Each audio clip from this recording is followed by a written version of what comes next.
Today we're talking about Social Security, and we've got Marsha Mantell to be with us. All the questions you've been wanting to ask and didn't know you needed to know. Welcome to Something More with Chris Boyd. Chris Boyd is a certified financial planner practitioner and senior vice president financial advisor at Wealth Enhancement Group, one of the nation's largest registered investment advisors. We call it Something More because we'd like to talk not only about those important dollar and cents issues, but also the quality of life issues that make the money matters matter. Here he is, your fulfillment facilitator, your partner in prosperity, advising clients on Cape Cod and across the country. Here's your host, J. Christopher Boyd. Welcome to the program. I'm Chris Boyd. I'm here with Jeff Perry. Our guest is Marsha Mantell. And I messed it up again, Jeff. I was supposed to start off by saying like, subscribe, follow, share, comment. All of the above. So we hope you will as you find us, however you find us today. We are available by not only on our audio podcast, but also on YouTube and our webpage. You can find us there at somethingmorewithchrisboyd.com.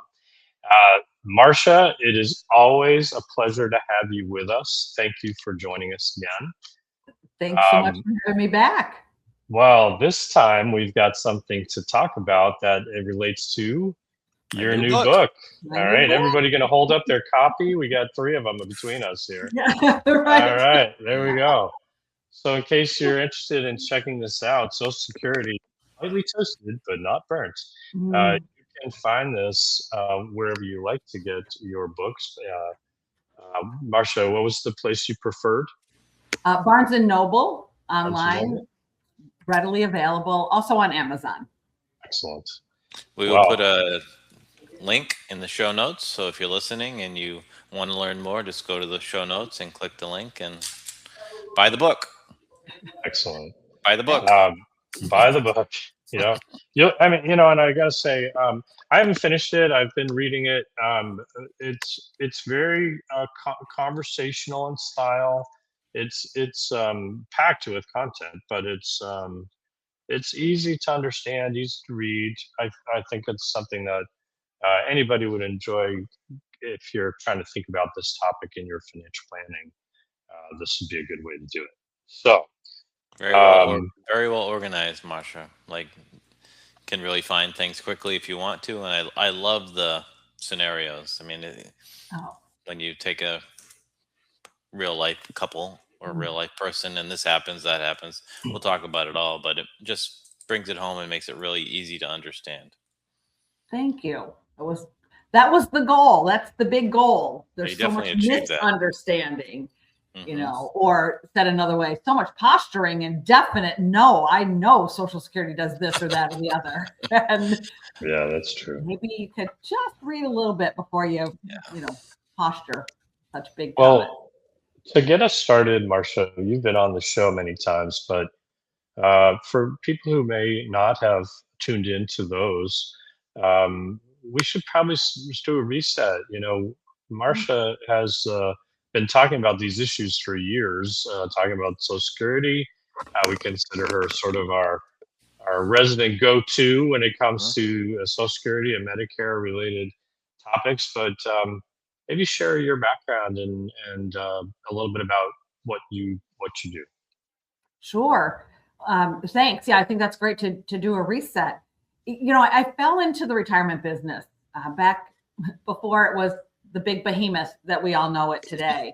Back in the early 90s, I just, I needed a job. I got a job. It was at Fidelity Investments. And I happened to land in the retirement group and doing marketing and product development for all the retail retirement products. So this was it was just as the rollover IRA was becoming the thing that we know as the rollover business. That happened in 1992 when I started at Fidelity. It was my first project. Required minimum distributions. They weren't so known back then, and everybody was still age 70 and a half. You had to take them, and I worked on those projects. And it was a great 13-year run at Fidelity. I mean, I just had a blast. I learned a ton, but you find I have 2 daughters, and life collides with work. And so in 2005, I decided to leave Fidelity and spend a little bit more time at home. It turns out it wasn't a lot more, but it was on my own. And I started my consulting business. And right out of the gate, some of the very first questions I was getting from big financial firms as well as advisors, they were around Social Security. Like, what do we do? And the boomers are not quite 62 yet. They're a couple of years away from 62, but it was just on that bulge as they started hitting, their magic age of early claiming. And could they claim at 62? They didn't need the money. This was always the scenario I got. It's like, well, I don't need the money, but I really want to claim and I'm going to invest it. Well, that's where we all learned about the earnings test. Like, well, if you're going to work and make $200,000 a year, yes, you can claim, but no, you won't get any money. Yeah. And right there, you start to uncover the nuances of Social Security. And then within a few years, as that started to build and become a hotter and hotter topic as more and more of us boomers retired, Medicare became the next big piece because the two programs turns out they're part of the same law, but they're just knitted together very, very closely. And so I branched out and moved into that space. And so what I do is try to provide, normally I try to say unbiased opinions about these things, but sometimes it's pretty biased. Like there's a pretty direct and straightforward answer in most cases, but to try to provide the broadest pieces of the information, the interpretation of the law, why things work the way they do, and why you can't do anything that you might have thought, just anything that you wanted to do to get a bigger benefit amount. There are rules, and we just need to sort of stick to our knitting and make sure we know what the rules are, how to apply them. And that's what I try to do. And for financial advisors, for their clients, I often work, together with advisors and their clients. We'll do a 3-person Zoom so that the client can ask all their questions and I can provide the information, the background, the answers, or we run an analysis together. So it's been an amazing 20-year journey on my own following the Fidelity years. And now my kids, who were so little when I quit my job all those years ago, they're in their 30s now. So life moves fast. It does fly by. It does. And, here we are, some 40 some odd years after the last attempt to fix Social Security. Tell us a little about the lightly toasted but not burnt as things are flying by and coming quickly as we look ahead. Yeah, well, I wanted to come up with something that's a little playful about Social Security because people are panicked in a really big way. So I had an original Social Security book and I needed to update it because so many of the laws changed since I wrote it years ago. That was my original intent, was to just update a book. But when the trustees report came out a year and a half ago, so in 2024, and then again in 2025, all of a sudden the timing has really compressed to where the reserve account is being tapped and it will run dry. So I wanted a way to not have everyone panic over this news, because that's what's happening. And the increasing number of calls I've been getting over the last year and a half have all been about, and said with such stress and concern from both advisors and consumers, like, oh my God, I really need to claim now because, it's not going to be there when I need Social Security.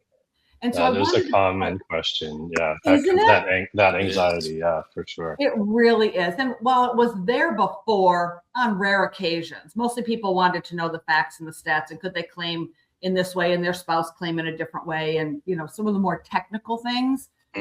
Now it is sheer panic. Oh my, and big misunderstanding. People think they're going to be grandfathered in. It's like, oh, I've got a claim today because, if in their words, when the trust fund goes bankrupt, I want to make sure I'm grandfathered in. Right. That's automatic. Right. And there's, first of all, no grandfathering. There's nothing automatic. and the trust fund's not going bankrupt. So it's like everything in that sentence and that concern is wrong. So I wanted it to be a little playful. And I do a lot of things with kitchen analogies. You know, I do a lot of making lasagnas when we talk about retirement income plans. And my Medicare book is about creating your Medicare recipe. And in that one, I build a chocolate chip cookie is essentially what that book is doing. So you can see the different ingredients you need and how they all have to work together to get your Medicare cookie. So this one, I was talking to my designer, Geraldine Miller designed the cover. And when we were originally chatting about this, I said, I don't know, Geraldine, should I call the book, you know, Social Security, Not Dead Yet? And it got the message across, right? But it was quite the little grim, huh? Yeah. So just in brainstorming around, we came up with the toaster idea. And it's like, oh, it is lightly toasted. Look, there is some concern, right? You do have to pay attention, but it is not burnt to a crisp. You are not throwing this, you know, thing that was a piece of bread in the trash. So we need to all just take a breath, take a little step back, learn about the program, and take some very specific action steps. Mostly call your Congress people. Yeah, absolutely. Have them get this on the docket that we need to shore this up before people are making really, really bad financial decisions. Maybe elaborate about what is going to happen. We've talked about it to some extent, but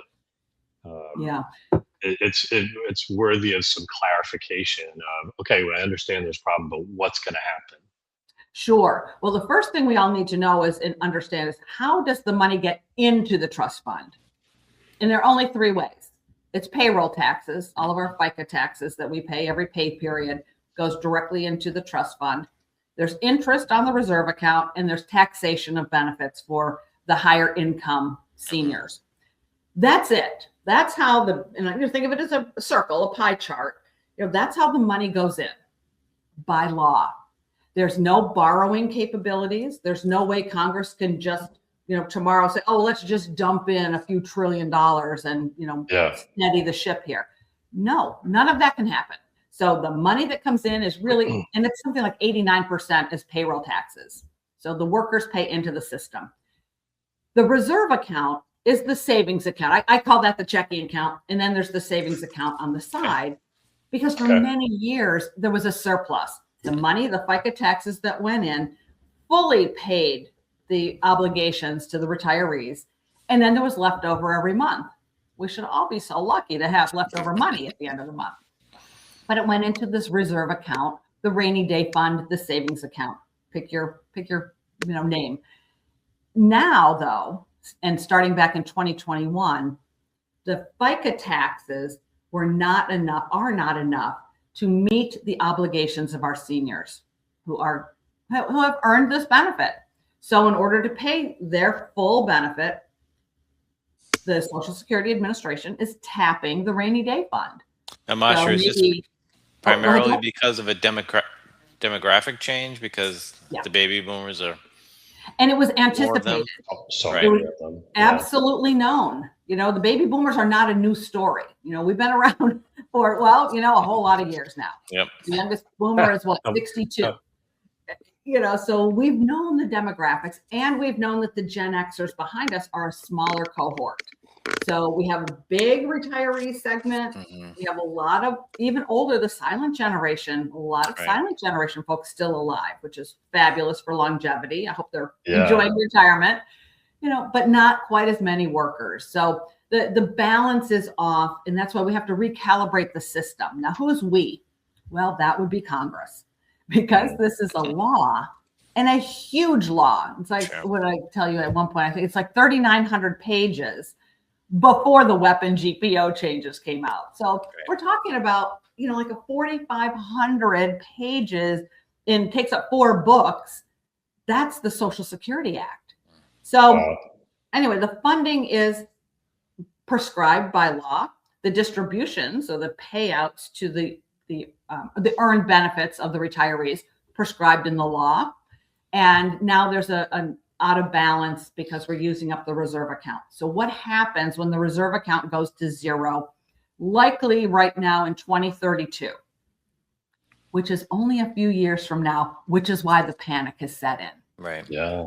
So when that reserve account goes dry, and it will, and it has before, as you mentioned, Chris, in 1982, that reserve account was completely emptied.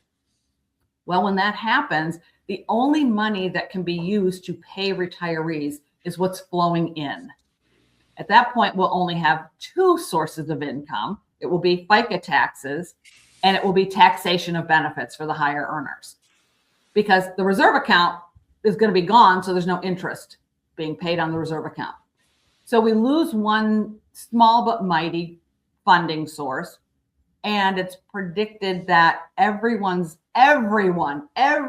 claiming, everyone who's 100, everyone who's 90, everyone who's 62, doesn't matter what your age is, everyone's benefit amount would be reduced not quite 25%, about 23%, right out of the gate. Like, that's all the money coming in, so that's all the money that can be paid out.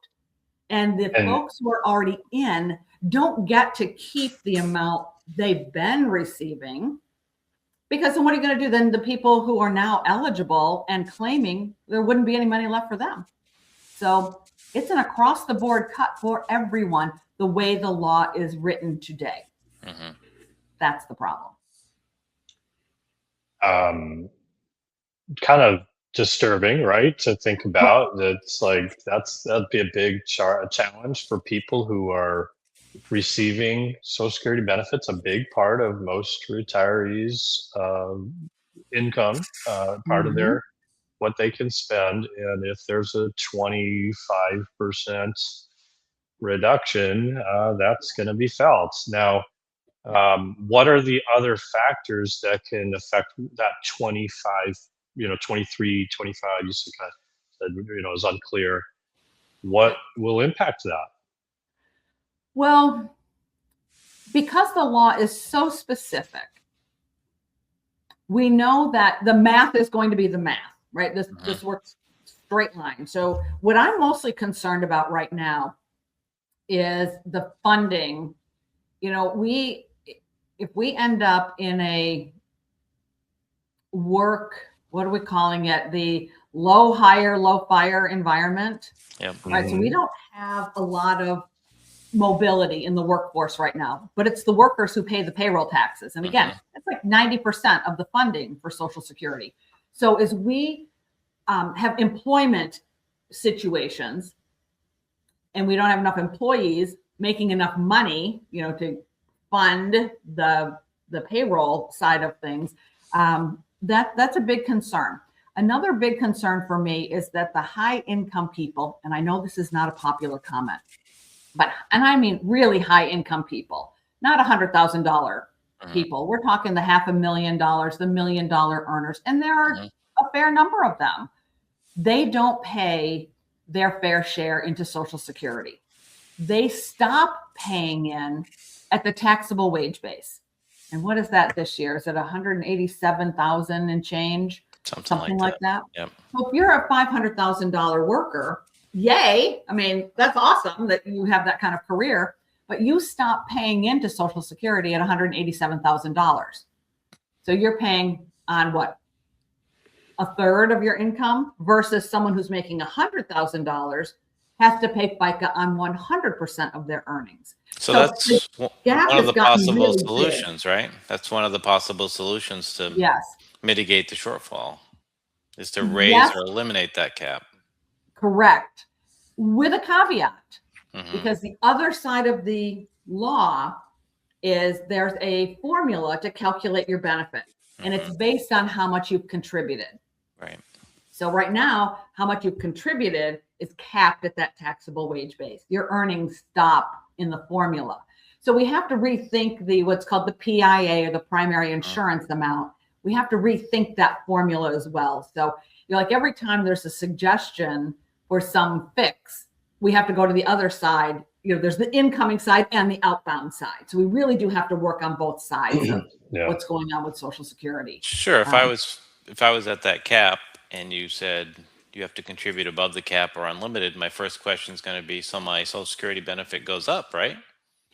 That's exactly right. And it should. in fairness, if you're paying in more, your benefit should be calculated based on, because that's the law, based on what is being contributed. So I will say that the staffers who work on Social Security changes and looking at all of these different possibilities, they do look at both sides of the coin. So you wouldn't be capped, your outbound side wouldn't be capped at the old taxable wage base, but your inbound side, you have to pay on your full salary, for example. Right. I just So those are a couple of the 184.5. I think that's what you said. Oh, so 184.5. Yeah. Yeah. So, yeah, just changed. We're new in the year, so I don't have all exactly. All these changes, right? I got to look at my cheat sheet for these kind of details. And a whole other menu of opportunities, other fixes. This isn't, it's not one and done. I mean, the first one, and you do a great job in the book talking about them. I mean, the obvious one, not the most popular one, but the obvious one is to increase the payroll tax. Yeah.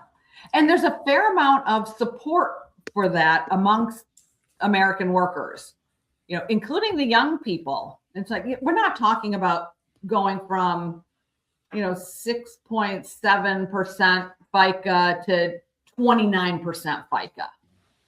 It isn't that. So we're talking about moving things in increments of point something. Maybe it's a half a percentage point over time. Right. So the dilemma today is, because we're so close to 2032, what is that, 6 years from now, we have lost the ability to make little teeny tiny incremental steps to shore up Social Security's funding and to make sure that we protect our retirees, who, by the way, no one hires old people. Like, that doesn't work. Like, well, go back to work then if you're not getting enough from Social Security. Oh, try to find an employer who's going to hire a 90-year-old. So, that we just have to be a little more practical in our thinking here. So there are, good options, but they needed to be implemented 20 years ago.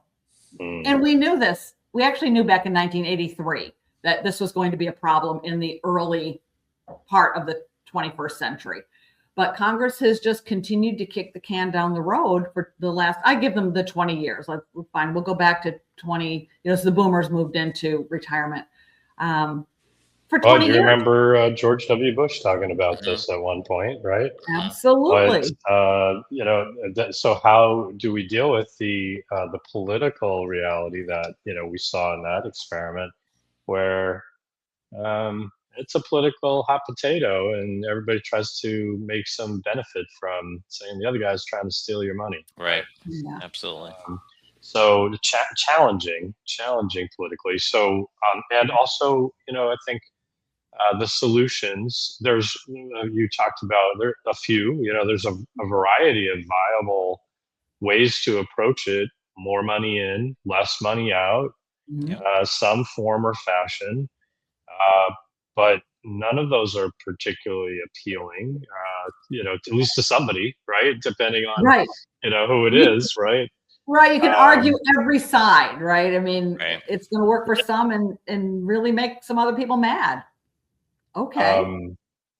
But I think the bottom line is, it's real, as much as it might be politically difficult to do, it's really just a little bit of a math equation that we've got to squeeze a little bit more here or a little bit less there, and you can make this work, right? It's really just comes down to that.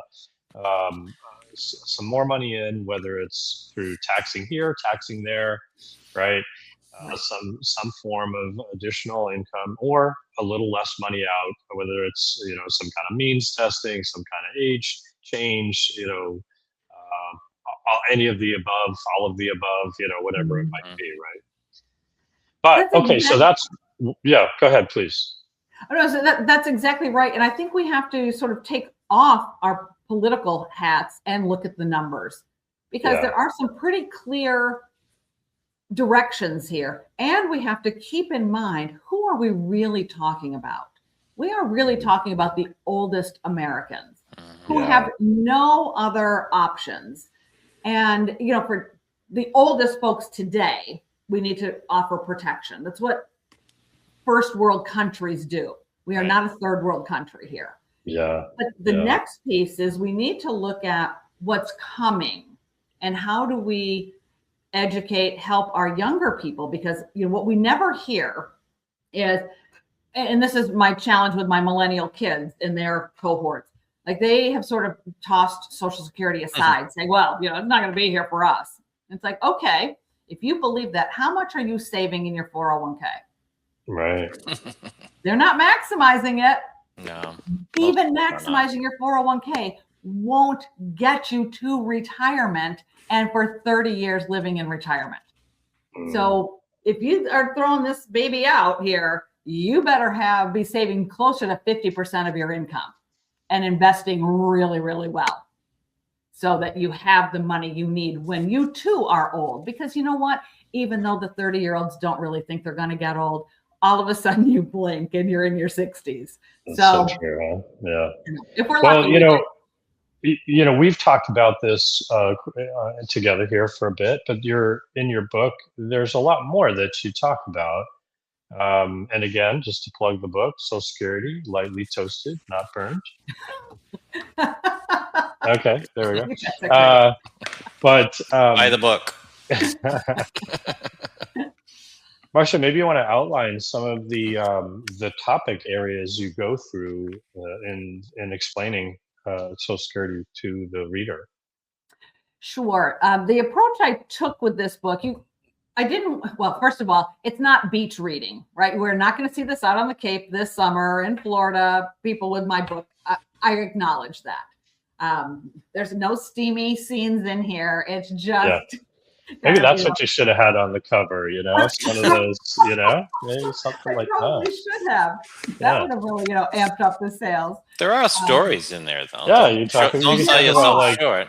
It could be like marital survivor strategies and have the steamy, the guy with the long hair there, Fabio or whatever. That's right, in the abs, right? Yeah. It is set up so that you don't have to read it from cover to cover. Right. Pick the section that applies to you. But I do encourage people to at least read the first 6 or 7 chapters, because this is what helps you when you have to make your ultimate decision. And we all have to make a decision, right? We're going to have to decide, do I claim today and take a big penalty, take a reduction for claiming early? Should I wait until 70 and get the maximum amount? And why would you do that if you're chewing up your personal money? There's always a trade-off here. So the first 6 or 7 chapters, they really do address the elephant in the room, as I call it. Will Social Security be there for you? Yes, full stop. But it also gives you some background and this idea of fairness. Social Security was created and passed into law in 1935. America was very different then, just coming out of the recession. So there's a little bit of background. There's a little bit of understanding why, in more gender terms from back, 90 years ago. Social Security turned 90, by the way, last year. It's not a new program, but it was protecting women because they were the at-home moms. So there's a lot of fairness and consideration. And what if you got divorced? When Social Security first came out, divorced women didn't have any benefits. If you were divorced, you moved back in with dad, if we're in family or a brother, because there were no protections for women who hadn't earned any outside income. So the program is really set up to be as fair as possible and only to provide, this is a point I make somewhere in the book, maybe 4 or 5 times, it's only meant to provide a small layer of your income, a social safety net. This is not your replacement income. You make $200,000 a year, you are not getting $200,000 a year from Social Security. Right. But if you live a long time, which is what we all plan for in retirement, no one should be planning to live till 70, unless you have a serious health diagnosis. We need to plan to mid-90s. Well, if you live for that long a period of time, you get back 2, 3, 4 times the amount you contributed over your earnings years.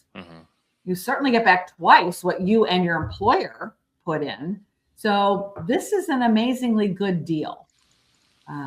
So the first section, kind of outlines that. Then the middle section is based on the claiming category that you will be in at the point you claim. So this is where if you're single, if you're married and with your spouse, whether you're divorced or if you're a widow or widower. Each of those sections, the rules are very different, and the considerations for how and when to claim are very different. So you can go right in, and that's where the stories are. It's not just putting the rules in. Because what I found, I think you guys both know, I had done a lot of, before COVID, it was all in-person presentations with big groups of, workers who had a lot of questions about Social Security. So I'd present the rules, and then everyone had a story. Like, yeah, but what about me? What about, exactly. I'm married to this person. I think one of my favorite couples in the married section is Mike and Melissa, names changed for privacy. But it's a real story where she was a physician in the powerhouse earner. He was, as he called himself, the starving artist. And he had stayed home with the kids. Not a common situation in the boomer generation. And he had no idea he was entitled to spousal benefits. Yep. And it's that kind of thing. So everyone had they're trying to figure out how the rules apply to them. So that's what I tried to bring to life in the book. And then the last section is the other stuff you need to know. You need to know that Social Security benefits are taxable income. You don't have to like it. Yes, it's a tax on a tax, but it is what it is. So know about it. Medicare, again, closely knitted together. So your Part B premiums come automatically out of your Social Security payment. It's not a choice. And if you are subjected to IRMA, the additional means testing or up charges for your Part B premiums, those come out of your Social Security checks. You need to know that to plan for your cash flow. So that's how the book is structured. And I really did try to bring it to life with these examples, because it's not so easy. And it's not easy to make the right claiming decision. A lot to absorb, a lot to evaluate. Just before we kind of wind down, I remember there was a period where we used to talk about all these different ideas of how to navigate, start this way, turn it on, turn it off, you'd have all these nuanced strategies. Tell about that's not so much an option anymore, is it, to be able to do that? I'm so glad you brought that up, Chris, because part of why I wanted this book also is those are still the number 2 sets of questions that I get. Number 1 is, should I claim today because it's going away? Number 2 is, can't my wife do this and then I can do that and then she can switch to that? And right. So the Bipartisan Budget Act of 2015 eliminated all of these extra goodies. It was a loophole in the law. I was going to say shenanigans, but okay. Yeah. That's a favorite word of mine. Yes, exactly. and yet people still think this is how it works. I literally had that conversation a couple of weeks ago about spousal benefits. And she was older and he was younger, and can't she just do the spousal thing? And then, when he jumps in, then she'll get that. People are very creative in their thinking, but no, those rules are long gone. I mean, it's 10 years now that they've been gone. Yeah. So it was a more complex situation before 2015. It was also not fair. And that's where we get into the fairness side of what was this law intended to do? And it's important to always root yourself back in its intention. Yeah.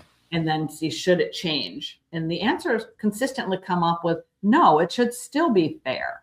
And where it comes out, especially for men, men were not eligible for spousal benefits if they were the lower earning spouse, because really it hadn't been considered in 1935. Right. And men were not afforded widower benefits because they were supposed to be the high earners. Well, that doesn't always work anymore. So now it's very gender agnostic. There's workers and there are non-workers. You meet the criteria for an independent benefit or you're a spouse, and it doesn't matter who's the higher earner, who's the lower earner. We just look at the numbers. Although those shenanigans were disposed of, 11 years ago, there's still lots of strategies and lots of options for people. So if you're listening, don't think that there's not some tactical things to do. Yeah, that's a good point, Joe. Are really important things and relative to your bigger, broader goals. If you want to leave a big legacy for your grandchildren, there are certain claiming strategies that will work more favorably. Should you work longer? Mostly the answer is yes, but do you have to go all the way till 70? Well, let's rethink that, right? So yeah, you're absolutely right. This is but one of many major financial decisions people make going into their oldest years. And Jeff, as we wind down, maybe some context. This is the kind of thing we spend time talking to clients about in the context of their financial planning. Such a big decision to be made as to how to navigate Social Security, when to turn it on. Sometimes it's, I want to turn it on now, I want to turn it on later. Okay, 1 year, will it make that much difference? That kind of thing. Other it's amazing how much it's a big difference. That 1 year decision can make it. Can make a plan like highly successful versus we'll see how it goes. And so I guess the overall message on the financial planning side is not to default to I can collect this, so I should, or not to default I should wait. It's really a dynamic decision and involves a lot of things Marsha's talking about and more on the financial planning side. So don't just. And how's your health and some of these kind of considerations? Well, on the health thing, I'm not to go on a tangent, but we have a lot of clients who decided to collect early because they didn't think they were going to live past 70. And many of them are celebrating their 80 and 90th birthdays now. Yeah, I hear you on that. I think it's very common for people to think they're not going to live as long just for whatever reason, a personal it's usually bias. Family history. Yeah, maybe family history, but not because of any particular ailment they have, But if you do have an ailment, that might be relevant, that's real. That's right. Yeah. But this is the perfect time to get, when you're approaching this decision, it's the perfect time to get a second opinion about all this because your assumptions, they might be right on. That's fine. Nothing wrong with getting a second opinion and say, yep, you're right. Yeah. But to just assume something like the 2015 laws are there or assume that you should take Social Security at a certain age is a bit short-sighted, I think. Well, and it's one piece of a bigger puzzle, and there's other strategies, tax planning and estate planning, and that all get connected, interconnected as you think about how to plan for your financial planning, your portfolio management. This is a big piece of the puzzle, but it's one of many pieces of a puzzle, right? Yes. So in any case, a great way to get started is to go out and get your copy. Social Security, lightly toasted, but not burnt. I almost said slightly toasted. But go out and get that. Marsha Mantell, thank you so much for being with us. Always educational and great job. Thanks for being here. Until next time, everybody, keep striving for something more. Thank you for listening to Something More with Chris Boyd. Call us for help, whether it's for financial planning or portfolio management, insurance concerns, or those quality of life issues that make the money matters matter. Whatever's on your mind, visit us at somethingmorewithchrisboyd.com or call us toll free at 866-771-8901 or send us your questions to amr-info@wealthenhancement.com. You're listening to Something More with Chris Boyd Financial Talk Show. Wealth Enhancement Advisory Services and J. Christopher Boyd provide investment advice on an individual basis to clients only. Proper advice depends on a complete analysis of all facts and circumstances. The information given on this program is general financial comments and cannot be relied upon as pertaining to your specific situation. Wealth Enhancement Group cannot guarantee that using the information from this show will generate profits or ensure freedom from loss. Listeners should consult their own financial advisors or conduct their own due diligence before making any financial decisions.